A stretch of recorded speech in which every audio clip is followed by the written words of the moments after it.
Let me share the story of when I discovered my wife, Melissa, was cheating on me. Yeah, it's one of those things you think will never happen to you, until it does. We had been together for over 10 years, married for almost a decade, and I truly believed we were strong. Sure, we had our ups and downs like any couple, but I never saw this coming. That's the thing though, isn't it? You never see it coming. It all began when my best friend, Michael, reached out to me one evening. He asked me to grab a drink, which wasn't unusual, but I could tell from his voice that something was off. Michael and I had been close forever, so I could read him well. We met at this quiet, low-key bar, and after some small talk and a few drinks, he finally dropped the bomb. He said, "I need to tell you something, man, and you're not going to like it." He stared into his beer as though it held the answers. I braced myself. At first he hesitated, like he didn't want to be the one to shatter my world, but he pushed through. He told me he had seen Melissa at a restaurant, which didn't seem like a big deal at first. But she wasn't alone, she was with another guy, and Michael swore it didn't seem innocent. Then came the worst part, he saw them kissing. And it wasn't one of those friendly pecks you might see between close friends, no, it was different. Michael knew it, and I could tell from the way he spoke that it was bad. I can't even describe how I felt in that moment. It was as if someone had slammed a baseball bat into my chest. My first reaction was denial. I wanted to believe it was a misunderstanding, that Melissa would never do that to me. But at the same time, I could feel a knot forming in my stomach, a part of me knowing Michael wasn't lying or exaggerating. He wouldn't do that to me. I went through a storm of emotions: anger, confusion, betrayal. How could this be happening? Melissa and I had built a life together, and now she was out there kissing another man behind my back. How long had this been going on? Was this a one-time thing, or had I been completely clueless for who knows how long? I couldn't stop replaying every interaction with her over the past few weeks, trying to figure out if I had missed any signs. Every smile, every kiss, every time she came home late or seemed distant, it all began to feel like pieces of a puzzle I hadn't been sharp enough to put together. But I'm not the type to react impulsively. My first instinct wasn't to confront her right away. No, I wanted to wait, let it simmer. I figured the smartest approach was to be strategic. If my marriage was falling apart, I wanted to come out on top. Revenge fantasies started swirling in my head almost immediately. There was no way I was going to let her get away with this, but the truth was, I had no idea how to make her pay in a way that would feel even remotely satisfying. The days that followed were the worst, pretending everything was fine while I was dying inside. Every time she smiled at me, I wanted to throw up. I couldn't even look at her without imagining her with that guy. And she had no idea I knew. She carried on with her life as though nothing had changed, as if she wasn't lying to my face every single day. The worst part, I still loved her, or at least I thought I did. I was furious, but part of me didn't want to believe she was capable of doing this. I kept telling myself maybe Michael had gotten it wrong, maybe he misinterpreted the situation, but deep down I knew the truth. Then, about a week later, Melissa dropped a bombshell of her own. We were having dinner, just the two of us, when out of nowhere, she started talking about open relationships. I almost choked on my food. I mean, we'd been married for 10 years and now she was bringing this up. At first I thought she was joking or trying to be provocative, but no, she was dead serious. She started going on about how modern couples were exploring open marriages and how it could be refreshing for us. Refreshing. The woman was out there sleeping around behind my back, and now she wanted my permission to keep doing it. The audacity. It hit me like a truck. This was her way of covering her tracks. She wasn't satisfied with just one man, she wanted to have her cake and eat it too. And she thought I was either too stupid or too weak to call her out on it. A wave of disgust washed over me. She was trying to manipulate me, to twist everything around so her affair didn't seem like cheating anymore. It was clever, in a twisted way. Instead of owning up to what she had done, she was rebranding it as something progressive. What a joke. I wanted to explode. I wanted to stand up, flip the table, and tell her I knew everything. But I didn't. I swallowed my rage, kept my face as neutral as possible, and told her I thought it was a good idea. That's right, I agreed to it. I saw the surprise flicker across her face for a split second, but she quickly recovered and smiled, like she had just won. In that moment, I knew exactly what I was going to do. By agreeing to her little open relationship idea, I had bought myself time to come up with a plan that would completely destroy her. This wasn't just about getting even. I wanted her to feel every ounce of pain she had put me through. And trust me, I had some ideas brewing. But that's for later. Right now, all I had to do was act like everything was fine while quietly setting the stage for the ultimate revenge. She had no idea what was coming. She thought she had outsmarted me, thought she was in control. But if there's one thing I've learned, it's that people like Melissa always think they're the smartest person in the room until they're not. After agreeing to her ridiculous open relationship proposal, I knew I had the upper hand and the clock was ticking. The question wasn't if I was going to get my revenge, it was how. Melissa had no idea what was coming. It wasn't enough just to catch her cheating and leave. I wanted her to feel the same betrayal she had inflicted on me. So I began to plan, starting with Sarah. Sarah and Melissa had been best friends for years, the type that shared everything. They had that kind of friendship where you couldn't say anything to your wife without her telling Sarah afterward. But here's the kicker: Melissa hadn't told Sarah about her little affair. I figured that the reason Melissa hadn't told Sarah was either out of embarrassment or because she didn't want to admit she was doing exactly what she once called disgusting when one of their friends went through the same situation. Either way, this gap between them was an opportunity for me, and I planned to take full advantage of it. If I played my cards right, Sarah could be my way in and possibly the final blow to Melissa. So, I arranged to meet Sarah for coffee, making up a story about wanting to discuss Melissa's proposal for an open relationship. Sarah didn't hesitate to meet. Part of her was likely curious, and perhaps a bit protective of her friend. She probably thought she'd be playing therapist, helping me come to terms with the idea of allowing my wife to sleep with other men. Yeah, no thanks. We met at this cozy little cafe, the kind of place that felt private but wasn't too noisy, perfect for what I had planned. As we sat down and ordered drinks, I could tell Sarah was eager to dive into the conversation. I kept things light at first, asking about her and Melissa, acting as if I was on board with the new arrangement. Then, I casually brought up Melissa's suggestion about sexual experimentation, framing it as a way to spice up our marriage.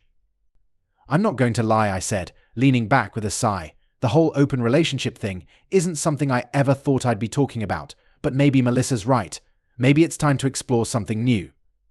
Sarah's eyes widened in surprise, clearly intrigued. You could almost see the wheels turning in her head as she tried to figure out this new version of me she'd never encountered. Well, I mean, yeah, Melissa has mentioned that she thinks couples who experiment tend to be healthier in the long run, Sarah replied, sipping her latte. She really believes it could be refreshing. Exactly, I agreed, nodding like I was the open-minded husband embracing a progressive new lifestyle. I could feel the atmosphere shifting. She was warming up to the idea, and this was my moment. Actually, I continued, lowering my voice slightly to make it seem more intimate, Melissa had an idea. She suggested, well, since we're friends, that maybe you and I could, explore something together. Sarah nearly choked on her coffee. For a second, she looked like she wasn't sure whether to be shocked or intrigued. The thought of crossing that line was clearly something she hadn't considered before. Wait, what, she asked, trying to laugh it off, but I could see the curiosity in her eyes. You're telling me Melissa suggested that you and I… Yeah, I said, leaning in a little closer. Look, I know it sounds crazy, but isn't that the whole point of an open relationship? Trying new things with people you trust. I was laying it on thick, and I could see she was already starting to bite. She was trying to rationalize it, just like I knew she would. It wasn't the idea itself that held her back, but the sense of risk and doing something forbidden that made her hesitate. At first, she was reluctant. I don't know, Derek, this seems… I don't think Melissa would be okay with it, she said, biting her lip and fiddling with her coffee cup. Classic Sarah, always trying to do the right thing, but drawn to a little danger when it was offered. Trust me, I replied confidently. Melissa suggested it. She wants us to explore, and she thinks you and I, being so close, would be a good place to start. I could tell Sarah's defenses were crumbling. She was curious, tempted. The only thing holding her back was the fear of awkwardness. That's why I was presenting it so casually, easing her into it. Maybe she thought this whole thing was strange, but I was counting on that other part of her, the part that was secretly excited by the idea of doing something off limits. We sat there for what felt like ages, her mind clearly racing. Then I made the final move. I shifted the conversation from the abstract to the personal. Come on, Sarah. Haven't you ever thought about what it would be like? Just once, no strings, no pressure. Melissa wouldn't even have to know. I could see the conflict in her eyes, the struggle between what was right and what was thrilling. After a few more drinks and some flirtatious back and forth, she finally caved. Maybe. Maybe just once, she whispered, almost as if she couldn't believe what she was agreeing to. That's when I knew I had her. And with her, I had the perfect tool to destroy Melissa. It was game on now. Sarah didn't realize it yet, but she had just signed up for a front row seat to the biggest storm of her life. The best part. Melissa had no idea her best friend was about to become a key player in my revenge plan. I could already picture the aftermath, the fallout, the destruction of their friendship, the betrayal that would hit Melissa twice as hard as it had hit me. I smiled at Sarah, thanked her for the chat, and left the cafe, knowing I had just set the stage for my next move. Melissa thought she was clever, playing me for a fool. But she was about to learn the hard way what happens when you push someone too far. All I had to do now was wait for the right moment to strike. And trust me, when the time came, it was going to be glorious. Now that Sarah was locked in and the trap was set, it was time to focus on the other half of this twisted mess, Melissa's lover. There was no way I was going to let him get off scot-free. He probably thought he was clever, sneaking around with another man's wife, thinking he'd never get caught. But he was about to find out what happens when you mess with the wrong husband. I brought Michael back into the loop. He'd already proven he was up for anything, and this next step would need some careful planning. Michael had some useful connections, people who could dig up information others couldn't. I didn't even know the guy's name yet, but with a few calls, Michael tracked him down, and we learned enough to put my next plan into action.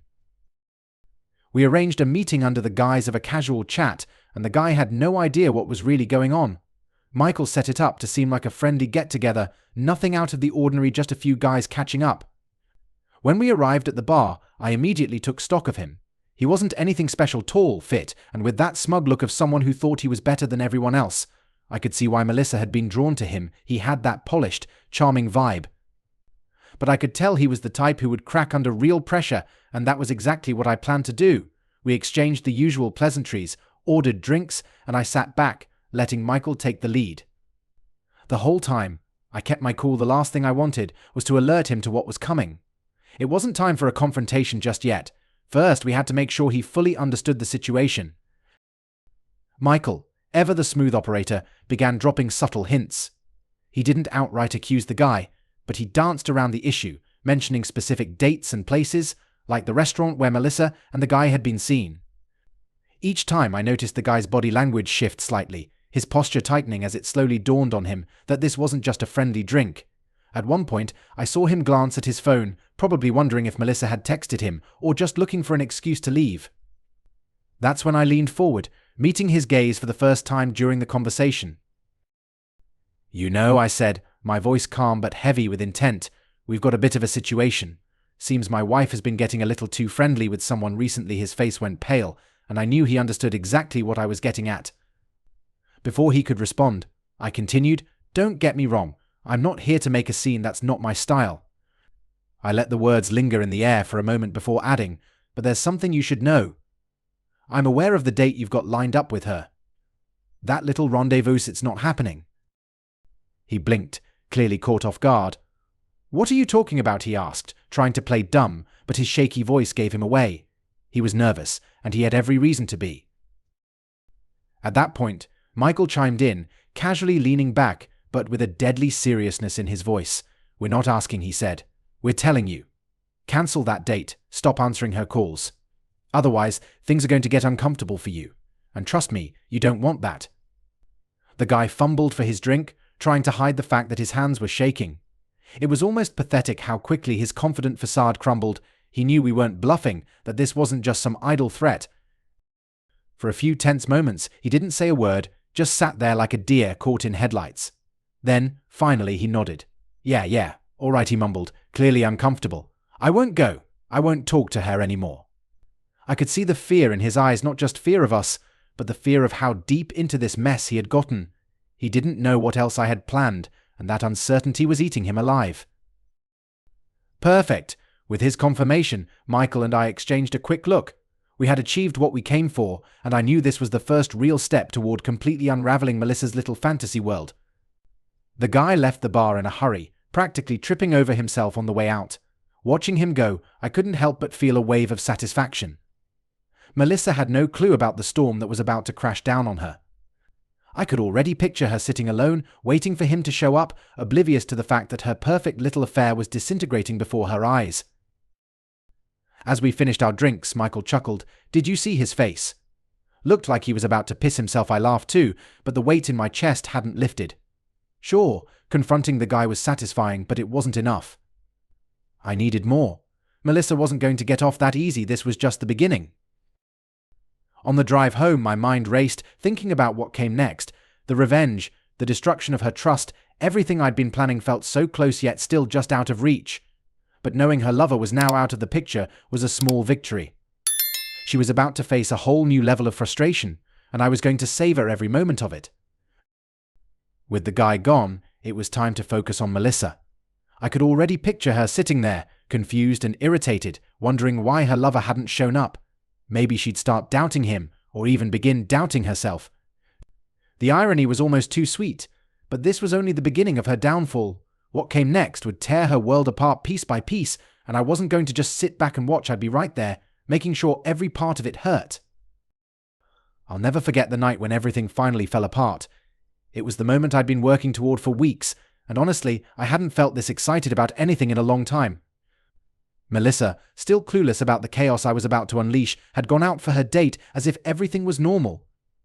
She thought she was going to spend another evening with her lover, probably thinking she had me completely fooled, that her so-called open relationship was something I'd bought into. What she didn't know, of course, was that her lover wasn't going to show. He was likely too busy trying to calm his nerves after our little chat. Meanwhile, I had my own plans for the night, and they didn't involve sitting around sulking while she cheated on me. No, I was done being the passive, oblivious husband. I had set everything up perfectly. After giving Melissa a half-hearted kiss and fake smile as she left, I called Sarah over. She arrived, completely unaware of what was about to happen. She thought we were just going to have some fun under the open relationship idea that Melissa had pitched. I could tell Sarah was still a bit hesitant about the whole thing, but after a few glasses of wine, that hesitation quickly melted away. I made sure the atmosphere was just right, candles flickering, soft music playing in the background. It was romantic, intimate, all the things Melissa probably thought she had the monopoly on in our marriage. But tonight, those things belonged to me and Sarah. We chatted, laughed, and drank more wine, and soon the conversation shifted to more personal matters. The tension in the air was thick, and I could sense that Sarah was just waiting for me to make the first move, so I did. Things escalated quickly. One moment we were sitting on the couch, talking about trivial things, and the next we were all over each other like teenagers at a wild party. Clothes flew off, inhibitions disappeared, and we ended up in bed, caught up in a passion driven more by revenge than desire. This wasn't about Sarah, not at all. It was about Melissa. It was about taking something from her, showing her that she wasn't the only one who could play dirty. And wouldn't you know it, right in the middle of everything, the front door opened. Melissa came home earlier than I had expected, likely because her romantic evening with her lover had fallen apart. I heard the door click and the sound of her heels on the hardwood floor. The funny thing was, I didn't panic. There was no rush to cover things up, no guilt, no shame. I wanted her to see this. I wanted her to walk in and experience the same sense of betrayal that had been eating away at me for weeks. Then it happened. The bedroom door flew open, and there she stood, frozen in the doorway, her face contorted into an expression I'll never forget. It was a mix of shock, disgust, and pure rage. Her mouth hung open, her eyes wide in disbelief. She probably never imagined in a million years that I would do something like this, but there I was, in bed with her best friend. "What the?" she screamed, her voice shaking the walls. Sarah, completely caught off guard, scrambled to grab her clothes, trying to cover herself. She looked like a deer in headlights, unsure of what to do. "Melissa, I didn't. I'm so sorry," she stammered, her face flushed with embarrassment. She couldn't even meet Melissa's eyes. Without waiting for a response, Sarah bolted from the room, probably running for her life, leaving me and Melissa alone to face off like two gunslingers in an old Western showdown. The door slammed behind her, and then it was just the two of us. For a moment, there was an eerie silence, like the calm before the storm, and then the storm hit. "You disgusting piece of," Melissa screamed, stepping toward me with her fists clenched. I could see the fire in her eyes, the same fire I used to love, now directed at me. "My best friend? In our bed? How dare you, you hypocrite," she yelled. I couldn't help but laugh. Her hypocrisy was almost laughable, the way she stood there, acting as if she had the moral high ground, as if she hadn't been sneaking around with some other guy while pretending everything was fine at home. I got out of bed, not even bothering to cover myself. I wanted her to feel every bit of this. Hypocrite. Are you serious right now, Melissa? I shot back, my voice dripping with sarcasm. You've been screwing some other guy behind my back for weeks, and you think I'm the bad guy here? That's different, she screamed, her face twisting with anger. We agreed to an open relationship, Derek. You crossed the line. Sarah's my best friend. I couldn't stop the laughter from bubbling up. The absurdity of it all was almost too much. An open relationship? That's rich coming from you, I scoffed. Don't even try to play the victim here, Melissa. I've known about the affair for weeks. You think I didn't see this coming? You think I didn't know exactly what you were up to? Her face faltered for a second, and I knew she realized that I had been playing her all along. Wait, what she muttered, her voice suddenly small, vulnerable. You knew. Of course I knew, I snapped, stepping closer, my anger rising to the surface. I knew the moment Michael saw you with that guy. I knew when you came home smelling like him. And then you had the nerve to pitch the open relationship, like I'd be dumb enough to fall for it. You've been lying to me this whole time, and now you want to act like I'm the one who crossed the line. Melissa's face twisted with rage again, but this time there was something else in her eyes, fear. She had lost control of the situation, and she knew it. You bastard, she spat, her voice trembling. You set this whole thing up, didn't you? I nodded, not even bothering to hide the satisfaction in my voice. You're damn right I did. You think you can screw around behind my back, treat me like a fool, and get away with it? No. This is your mess, Melissa. You made this bed, and now you're going to lie in it alone. Her face crumpled, and for the first time I saw a flicker of vulnerability. But it was too late for tears, too late for apologies. We had crossed a line, and there was no going back. She screamed one last time, a guttural sound of pure frustration, before storming out of the room, slamming the door so hard that the walls shook. I stood there for a moment, my heart pounding, my mind racing. It should have felt like victory, like I had finally gotten what I wanted, but in that moment all I felt was emptiness. Sure, I had my revenge, but at what cost? My marriage, my life as I knew it, everything had been burned to the ground, and now all that was left were the ashes. After the storm of our confrontation had passed, I knew what had to come next. There was no repairing this, no salvaging what was left. Everything between Melissa and me was shattered beyond repair. So while she was still fuming from catching me with Sarah, I calmly told her the words she probably never thought she'd hear. I'm filing for divorce. I expected her to blow up again, to scream, throw something, anything to regain control. But for the first time that night, Melissa just stood there, stunned. It seemed like it hadn't crossed her mind that I might actually walk away. She probably assumed I'd be the one begging for forgiveness, trying to fix things. But no, when she betrayed me, the marriage was over. I had just been waiting for the right moment to make my move. You can't be serious, she finally said, her voice shaky, laced with desperation. Derek, come on. Don't do this. We can work through this. The open relationship was supposed to help us, not destroy everything.